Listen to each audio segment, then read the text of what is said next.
Masama ang loob ni Placido Penitente habang naglalakad sa eskolta patungong Universidad ng Santo Tomas. 2 beses na siyang sumulat sa kanyang ina upang huminto sa pag-aaral upang magtrabaho, ngunit hindi siya pinayagan. Ang paghahangad ni Placido na tumigil ng pag-aaral ay palaisipan sa kanyang mga kababayang taga-Tanawan. Siya ang pinakamatalino sa kilalang paaralan ni Padre Valerio Roon, kung kaya tinuturing siyang filibustero. Hindi naman siya sugarol, walang kasintahan. Pinawawalang halaga ang mga aral ng tandang basyo makunat at mayaman.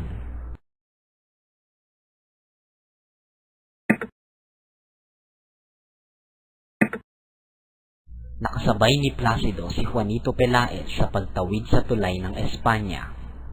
Nagaliw ka bang mabuti, Penitente? Ganoon. Ikaw?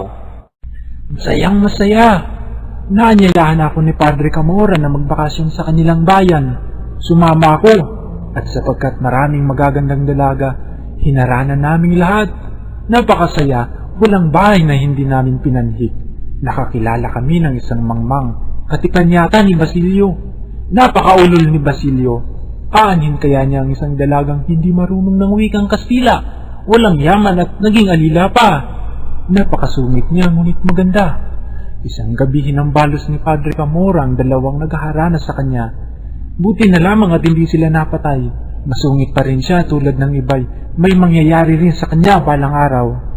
Malakas na humalakak si Juanito samantalang tiningnan siya ng masama ni Placido.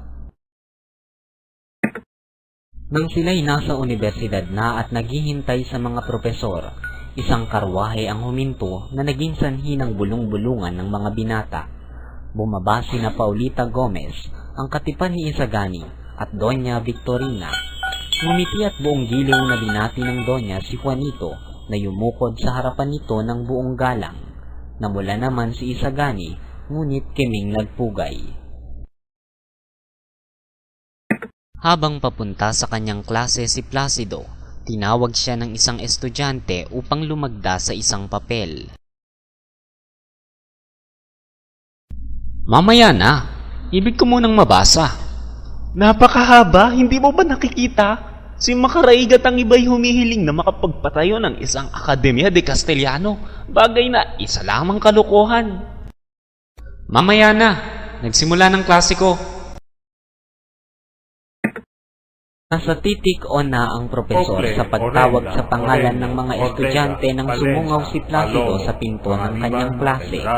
Aalis na sana siya dahil natawag na ang kanyang pangalan, ngunit naisip niyang malapit na ang kanilang pagsusulit at hindi man lang siya natatanong o napapansin ng propesor.